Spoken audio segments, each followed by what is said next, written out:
कहानी की शुरुआत न्यू मैक्सिको के एक सुनसान रेगिस्तानी इलाके से होती है, जहां कुछ वैज्ञानिक न्यूक्लियर रेडिएशन पर रिसर्च कर रहे होते हैं।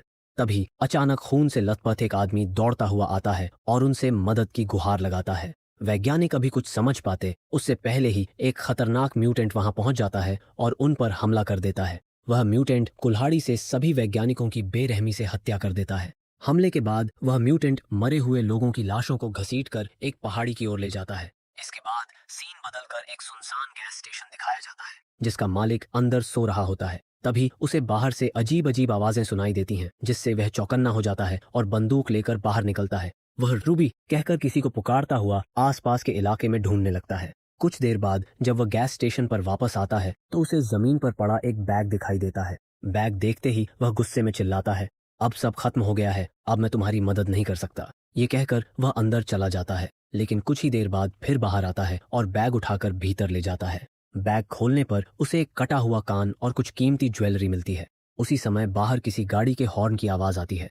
वह तुरंत बाहर जाता है और देखता है कि एक परिवार यात्रा पर आया हुआ है। इस परिवार में पिता बिग बॉब कार्टर, माँ एथिल बेटा, बॉबी बेटी, ब्रेंडा बड़ी बेटी, लीन का पति, वे लोग अपनी गाड़ी में फ्यूल भरवा रहे होते हैं। तभी गैस स्टेशन का मालिक उन्हें एक शॉर्टकट बताता है जो पहाड़ियों के बीच से होकर गुजरता है। समय बचाने के लिए परिवार उसी रास्ते पर जाने का फैसला करता है। कुछ देर बाद परिवार उस सुनसान रास्ते पर पहुंचता है जिसकी जानकारी गैस स्टेशन वाले ने दी थी।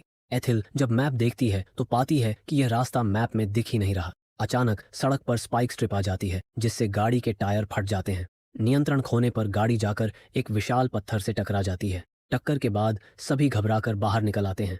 उसी दौरान उनके दोनों कुत्ते डरकर इधर उधर भाग जाते हैं। उन्हें पकड़ने के लिए बॉबी पहाड़ियों की तरफ दौड़ पड़ता है। कार्टर गाड़ी की हालत चेक करता है, लेकिन जल्दी ही समझ जाता है कि अब गाड़ी चलने लायक नहीं रही, इसलिए पूरा परिवार रात वहीं बिताने का फैसला करता है। थोड़ी देर बाद बॉबी भी दोनों कुत्तों के साथ वापस लौट आता है, लेकिन उसे इस बात का अंदाजा नहीं होता कि दूर पहाड़ियों से कोई उसे चुपचाप देख रहा है। परिस्थिति को समझते हुए बिग बॉब कार्टर फैसला करता है कि मदद लाने के लिए उन्हें पैदल ही निकलना होगा। वह तय करता है कि वह वापस उसी गैस स्टेशन की ओर जाएगा, जबकि डग दूसरी दिशा में जाकर मदद ढूंढने की कोशिश करेगा। रवाना होने से पहले कार्टर एक गन बॉबी को देता है और दूसरी अपने पास रख लेता है। इसके बाद कार्टर और डग अलग अलग दिशाओं में निकल पड़ते हैं। कुछ देर बाद जब बाकी परिवार ट्रेलर के बाहर आराम कर रहा होता है, तभी उनका कुत्ता अचानक जोर जोर से भौंकने लगता है। ये देखकर ब्रेंडा ट्रेलर का दरवाजा खोलती है और मौका मिलते ही कुत्ता वहां से भाग जाता है। कुत्ते को पकड़ने के लिए बॉबी तुरंत उसके पीछे दौड़ पड़ता है और उसे तलाशते तलाशते पहाड़ी की ओर काफी दूर चला जाता है। अचानक उसे कुत्ते की दर्द भरी चीख सुनाई देती है। यह आवाज सुनकर वह घबरा जाता है और पहाड़ी की तरफ देखता है। तभी उसे ऐसा महसूस होता है कि जैसे कोई उसके पीछे भागा हो। वह पलट कर देखता है, लेकिन वहां उसे कोई दिखाई नहीं देता। कुछ आगे बढ़ने पर उसे जमीन पर खून के निशान दिखाई देते हैं। डरते डरते वह उन निशानों का पीछा करता है। थोड़ी दूरी पर उसे अपना कुत्ता मृत अवस्था में पड़ा मिलता है। यह दृश्य देखकर बॉबी बुरी तरह घबरा जाता है और वहां से भागने लगता है। भागते समय उसका पैर फिसल जाता है और वह एक गहरे गड्ढे में गिरकर बेहोश हो जाता है। उसी समय एक लाल कपड़े पहने एक लड़की वहां आती है। उसका नाम रूबी होता है। वह अजीब और विकृत दिखने वाली म्यूटेंट बच्ची होती है। जैसे ही उसके हाथ पर गड्ढे में पड़े खून की बूंद गिरती है, वह ऊपर की ओर देखती है, जहां उसका भाई मरे हुए कुत्ते का पैर खा रहा होता है। दूसरी तरफ डग रेगिस्तान पार करते हुए एक सुनसान इलाके में पहुंचता है, जहां कई पुरानी टूटी फूटी गाड़ियां पड़ी होती हैं। पास जाकर देखने पर उसे समझ आता है कि ये सारी गाड़ियां बहुत खराब हालत में छोड़ दी गई हैं, जैसे कोई इन्हें यहाँ फेंक गया हो। उधर कार्टर रात होने से पहले गैस स्टेशन पहुंच जाता है।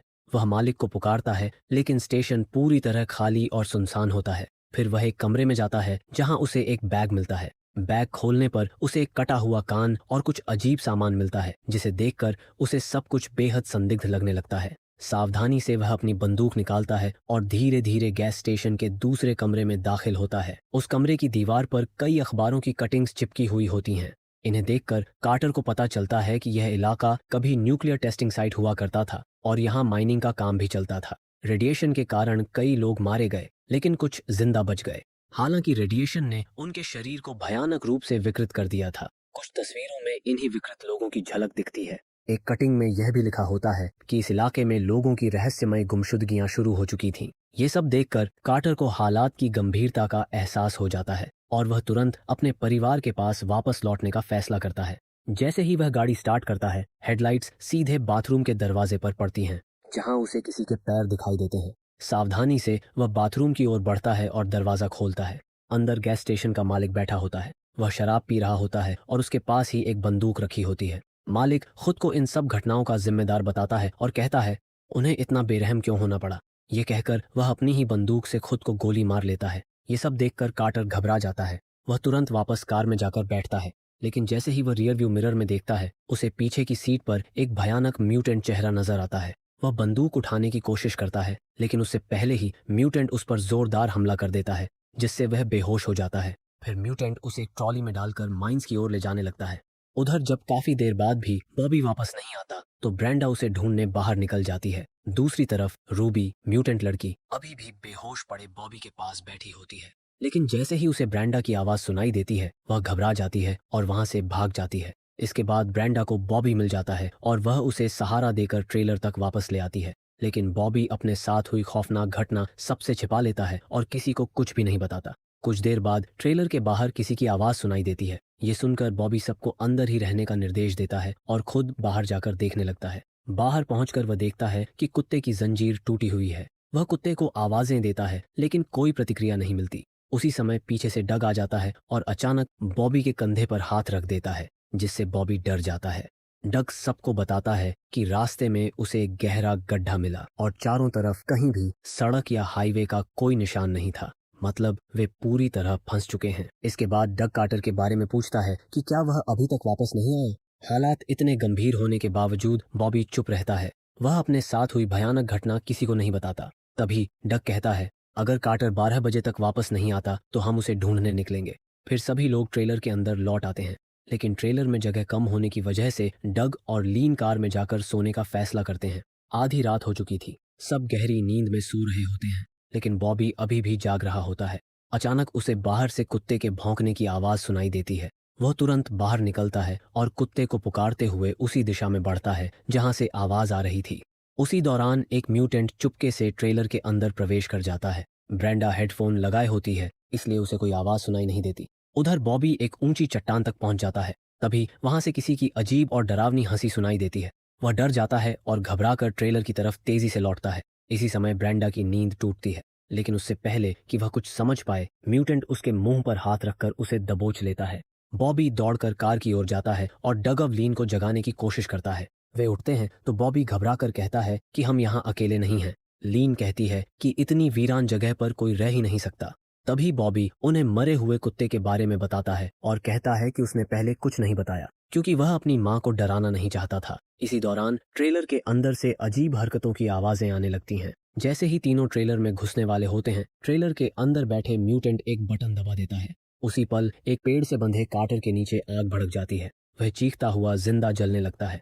सब लोग उसे बचाने के लिए भागते हैं। डग आग बुझाने की पूरी कोशिश करता है, लेकिन वह नाकाम रहता है। सबकी आंखों के सामने कार्टर दर्द से तड़पता रहता है और जलकर मर जाता है। उधर ट्रेलर में मौजूद म्यूटेंट ब्रेंडा पर हमला करने की कोशिश कर रहा होता है। तभी उसे ट्रेलर में मौजूद छोटी कैथरीन के रोने की आवाज सुनाई देती है और खतरा अब और भी भयानक होने वाला था। तभी लीन की नजर ट्रेलर की तरफ पड़ती है और उसे कुछ अजीब महसूस होता है। वह दौड़कर अंदर जाती है और देखती है कि एक म्यूटेंट उसकी बच्ची कैथरीन को पकड़े खड़ा है, जबकि दूसरा म्यूटेंट ब्रेंडा को दबोचने की कोशिश कर रहा है। लीन तुरंत एक भारी स्क्रूड्राइवर उठाती है और हमलावर पर जोर से वार करती है। वह दोबारा वार करने ही वाली होती है कि म्यूटेंट उसका हाथ पकड़ लेता है और बंदूक सीधा बच्चे पर तान देता है ताकि लीन रुक जाए। इसके बाद वह लीन पर भी हाथ डालने की कोशिश करता है। उधर एथिल भी ट्रेलर में पहुंच जाती है। वह पत्थर उठाकर म्यूटेंट पर हमला करने ही वाली होती है कि तभी दूसरे म्यूटेंट ने उसे देख लिया और बिना समय गंवाए गोली चला देता है। गोली की आवाज सुनकर डग तेजी से ट्रेलर की ओर दौड़ता है।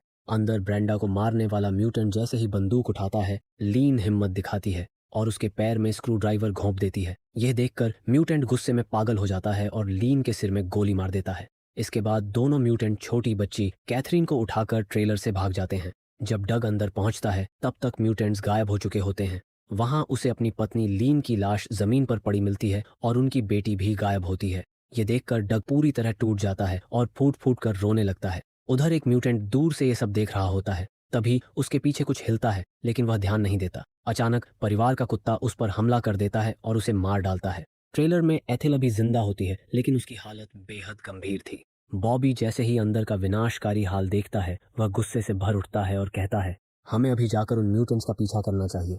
लेकिन डग उसे रोकते हुए कहता है कि बिना किसी योजना के ऐसा करना खुद को मौत के मुंह में धकेलना होगा।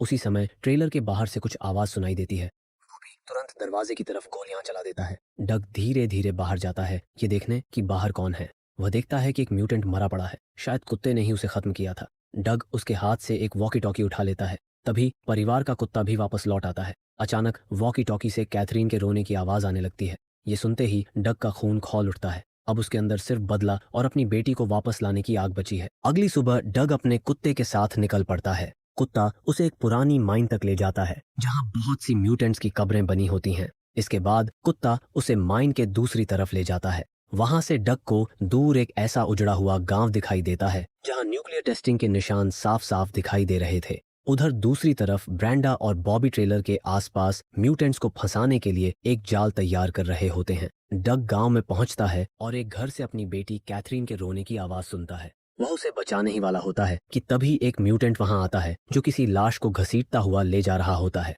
डग तेजी से पास खड़ी एक पुरानी कार के अंदर छिप जाता है। जब माहौल शांत होता है वह धीरे धीरे बाहर निकलता है ताकि अपनी बेटी तक पहुंच सके। लेकिन जल्दीबाजी में वह अपने कुत्ते को उसी कार के अंदर बंद छोड़ देता है। डग चुपचाप उस घर में घुस जाता है। अंदर एक म्यूटेंट महिला टीवी देख रही होती है। डग छिपते छिपते बच्ची तक पहुंच जाता है, लेकिन तभी वह म्यूटेंट महिला उस पर अचानक हमला कर देती है। जब डग को होश आता है तो वह खुद को एक आइस बॉक्स में बंधा हुआ पाता है। वह किसी तरह खुद को छुड़ाकर बाहर निकल आता है और आगे बढ़ता है। थोड़ा आगे एक कमरे में उसे एक अपंग म्यूटेंट दिखाई देता है। डग उसे अपनी बेटी के बारे में पूछता है, लेकिन वह कोई जवाब नहीं देता। तभी अचानक एक दूसरा म्यूटेंट खिड़की तोड़कर अंदर कूदता है और कुल्हाड़ी से हमला कर देता है। हमले में डग की एक उंगली कट जाती है, लेकिन वह हार नहीं मानता और बड़ी मुश्किल से उस म्यूटेंट को मार गिराता है। शोर सुनकर एक और म्यूटेंट वहां आ पहुंचता है। डग उसे अचानक पकड़ लेता है, पहले उसके पैर पर वार करता है और फिर कुल्हाड़ी से उसे भी मार डालता है। इसके बाद डग गांव के हर घर में जाकर कैथरीन को ढूंढने लगता है। उसी वक्त पहाड़ी के ऊपर से डग को अपनी बेटी कैथरीन के रोने की आवाज सुनाई देती है। यह देखकर डग बिना समय गवाए उसके पीछे दौड़ पड़ता है। दूसरी तरफ बॉबी और ब्रेंडा को पता चलता है कि एक म्यूटेंट उनके पिता बिग बॉब की लाश को खा रहा होता है। जैसे ही वह दोनों को देखता है वह गुस्से में आकर उन पर हमला करने दौड़ता है, लेकिन बॉबी और ब्रेंडा ने पहले से ही एक जाल तैयार कर रखा होता है। जैसे ही वह म्यूटेंट ट्रेलर का दरवाजा खोलता है तभी ट्रेलर में एक जोरदार धमाका होता है जिससे वह म्यूटेंट वहीं मारा जाता है। उधर डग लगातार रूबी के पीछे दौड़ता रहता है। थोड़ी देर बाद वह रूबी तक पहुंच जाता है। रूबी कैथरीन को डग को सौंपने की कोशिश करती है, लेकिन तभी एक और खतरनाक म्यूटेंट लिजर्ड वहां पहुंच जाता है और डग पर हमला कर देता है। डग बिना देर किए उस पर गोली चला देता है। इसके बाद रूबी कैथरीन को डग की गोद में दे देती है, लेकिन जैसे ही डग अपनी बच्ची को गोद में लेता है तभी पीछे से वही म्यूटेंट फिर से उठ खड़ा होता है। यह देखकर रूबी बिना कुछ सोचे समझे उस म्यूटेंट को पकड़कर खुद के साथ पहाड़ी से नीचे कूद जाती है। दोनों की वही मौत हो जाती है, लेकिन वह डग और उसकी बेटी की जान बचा लेती है। उधर बॉबी और ब्रांडा को एक और जिंदा म्यूटेंट मिलता है, प्लूटो। ब्रांडा उसे कुल्हाड़ी से मारकर खत्म कर देती है। आखिर में डग अपनी बेटी और अपने कुत्ते के साथ सुरक्षित वापस लौट आता है। तीनों एक दूसरे को गले लगाते हैं और राहत की सांस लेते हैं, लेकिन उन्हें यह पता नहीं होता कि दूर पहाड़ी पर कोई उन्हें चुपचाप देख रहा है। और यहीं पर फिल्म का अंत हो जाता है।